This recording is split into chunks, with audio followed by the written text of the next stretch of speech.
I'm your host, Bill Calkins, and in an effort to provide this critical information in any way you choose to consume educational content, we are pleased to offer it in video and podcast formats.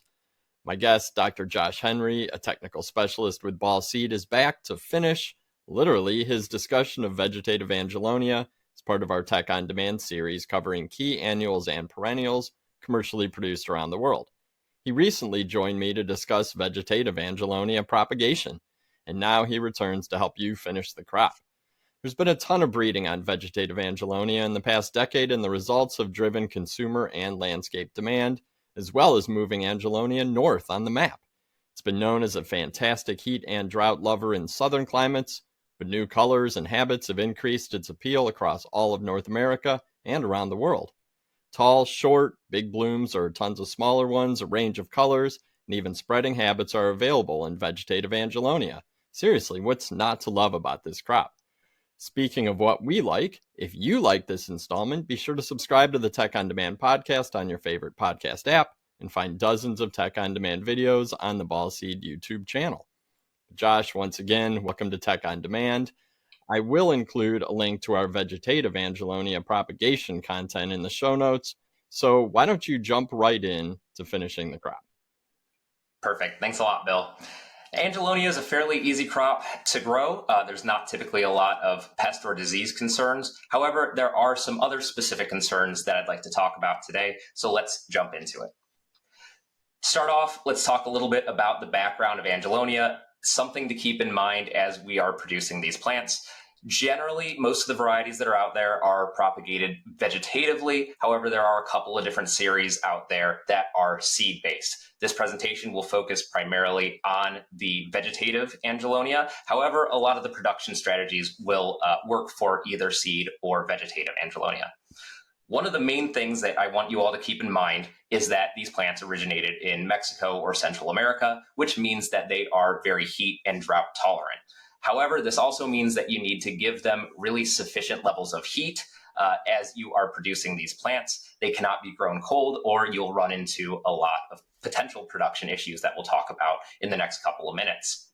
Generally, when you're growing Angelonia, depending on the container size, the environmental conditions, and the variety, it's going to take somewhere in the range of about 5 to 12 weeks to grow out these plants.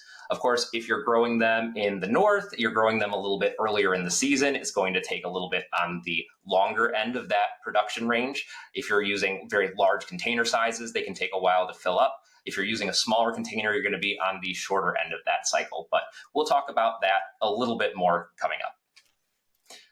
When you have your liners that are ready for transplant, whether you did those in-house or purchased them in, you should plant those liners immediately upon arrival. As soon as they're ready, you should try and get them transplanted. Holding those liners will only help to promote root-bound liners, which will result in a reduced quality of liner and will ultimately yield a lower quality plant. If you do need to hold those liners, you can hold them briefly if needed, but it's important to make sure that you're still giving them the correct environmental conditions. Generally, you should hold these at about 70-degree days or a little bit less, and somewhere in the range of about 60 to 65-degree Fahrenheit nights. You never want to go lower than 60 degrees Fahrenheit with Angelonia because these plants are very cold sensitive. When you get down into the 55 or even 50-degree Fahrenheit range, this will basically inhibit their root function and prevent them from taking up nutrients, even if you are continuing to fertilize them. So it's important to make sure that you keep those temperatures sufficiently high. And that is another important thing to remember is even if you are holding them at the right temperature, you still also need to continue feeding them. You know, as a grower, you may worry that if you continue to feed them, they're going to get tall and stretched, but that's why you really want to lean on those high nitrate-based fertilizers, something like a 15-5-15, 17-5-17, that's going to help keep those plants toned and compact, but give them the nutrients they need to grow. At this point, it's also a good point to mention the different branching options that we have available. As I mentioned in my previous presentation on propagation, many of the times propagators will choose to pinch the Angelonia in the liner tray. And whether or not that's done, you may also want to consider pinching after transplant. A lot of times these different varieties are recommended to be pinched once during production if it's in a smaller size container, and maybe twice if it's in a larger size container. But generally speaking, if you choose to pinch it after transplant, you'll want to pinch about 1 to 2 weeks after transplant. That gives that liner enough time to start rooting out into its new container and start establishing itself prior to that pinch. You also want to make sure that regardless of what you do in terms of pinching or PGRs, you want to ensure that you have sufficient levels of light and fertilizer, because these are essential to promote branching in your plants. If you don't provide enough light, that is one of the surefire ways that you'll have to have a long, leggy plant with very poor branching. So make sure you have good light levels, make sure you're providing sufficient fertilizer, and that's going to do a lot to help promote branching. You can potentially use some PGRs also to help with branching. Florel or Ethifon is not recommended, while it does work in a wide variety of different plants. Angelonia tend to be fairly ethylene sensitive, and they can run into issues of leaf tip burn and other potential problems of distortion and delayed flowering. Specifically, if you apply Ethifon or Florel to Angelonia, you need to wait at least 8 weeks after that application to ensure that they're going to actually get to flowering. So in general, no one's really going to recommend Florel on Angelonia. However, there has been some research done recently, which I'll get into in a little bit here, on Configure, which has been a really great PGR that we have to help promote branching. And generally, the recommendation looks to be about 400 parts per million of Configure can be effective to promote that branching. But we'll get into that in a few minutes here. As far as containers and substrates are concerned, you're going to want to use a very standard, well-drained substrate. Nothing too crazy here. pH of about 5.8 to 6.2. Use a fairly moderate to high starter charge of a EC of about 1 to 1.5, just to make sure that they have the nutrients they need after transplant to help push new growth. And as far as container sizes and the number of plants and production time, if you're doing something in about a 4 to 5 inch container, you'll want to use 1 plant per pot for pretty much all varieties. And the crop time should be somewhere in the range of 5 to 8 weeks. For a 6-inch pot, you're going to want to use about 1 to 3 plants per pot with a crop time of about 7 to 10 weeks. And if you're using a large container, a 10 to 12 inch, a combo or a hanging basket, something like that, you'll want to use typically about 3 to 5 plants per pot and have a crop time of about 10 to 12 weeks. But again, this is going to vary depending on your environmental conditions and also the variety being grown. So it's always recommended to look at the specific crop culture sheet for the variety that you're growing, just to make sure that you're falling within these ranges. For fertility and moisture management, fertilizers, you want to use a high nitrogen fertilizer, like I mentioned before, something like a 15-5-15 or 17-5-17 at about 175 to 225 parts per million nitrogen. You want to make sure that you're using a fertilizer that's not too high in ammonium or phosphorus, because that combination of ammonium and phosphorus really helps to cause excessive stretch and very soft growth, which is not something that we want from our Angelonia. So to maintain a nice compact plant that's not too stretched and has good branching, stick with those higher nitrate formula fertilizers.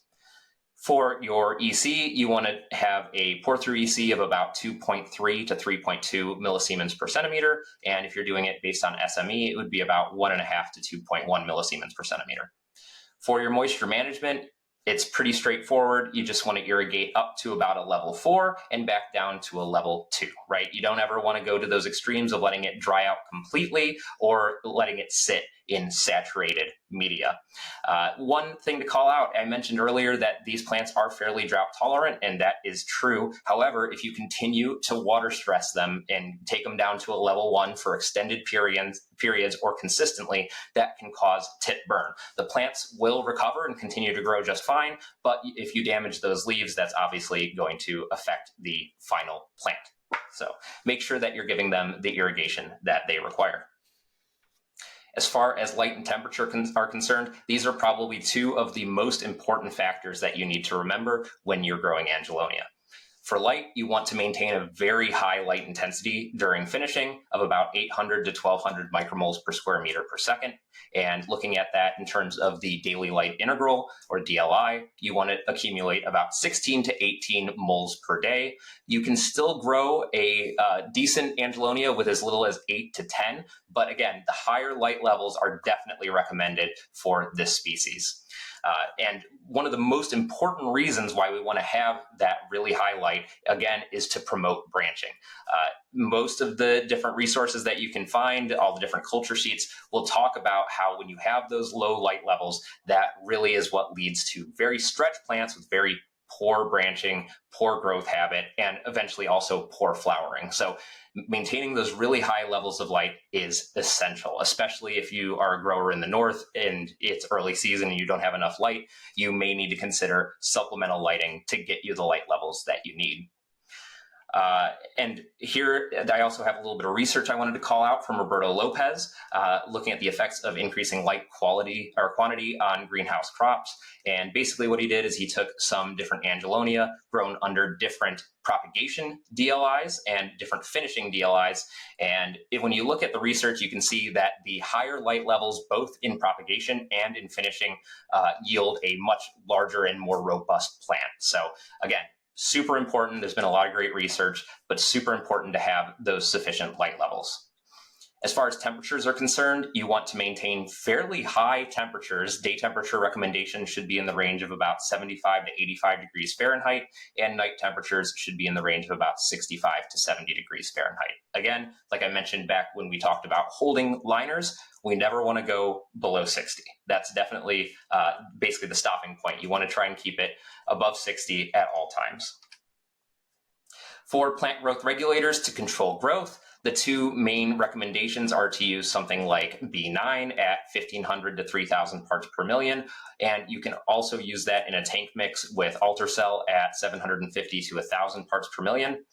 Those are the two main go-tos. However, depending on the literature that you look at and the sources, you can use a wider variety of other PGRs as well. You can use something like AREST applied at about 4 to 10 parts per million, and you can also use something like Top Floor at 45 to 60 parts per million.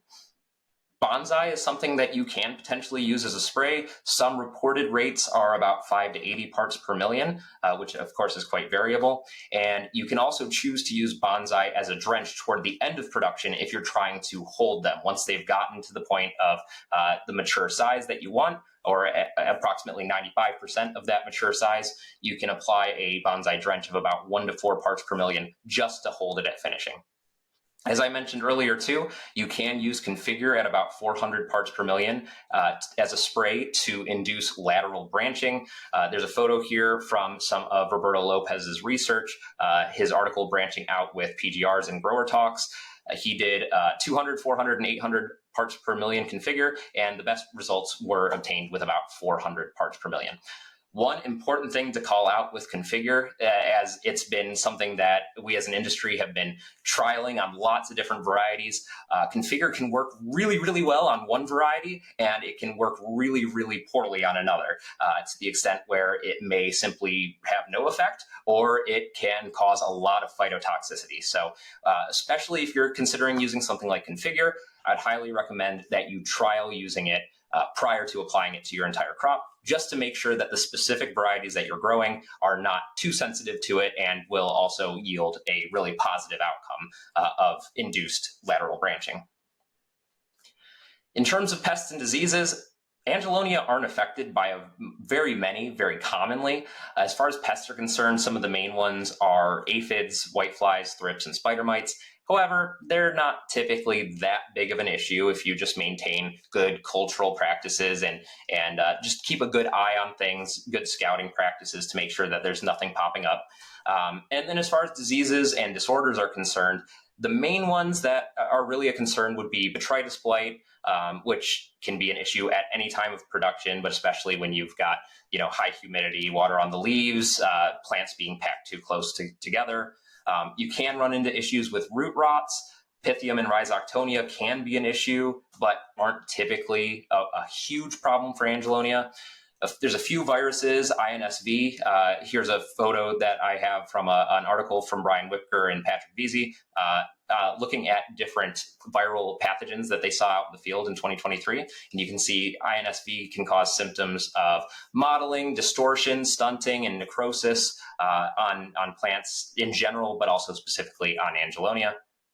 And then specifically, Angelonia can run into a couple of common nutrient deficiencies. One of them being iron deficiency, of course, when the pH gets too high or you keep the plants too wet and it really limits root function, you can run into iron deficiency on those upper leaves, interveinal chlorosis on the upper leaves.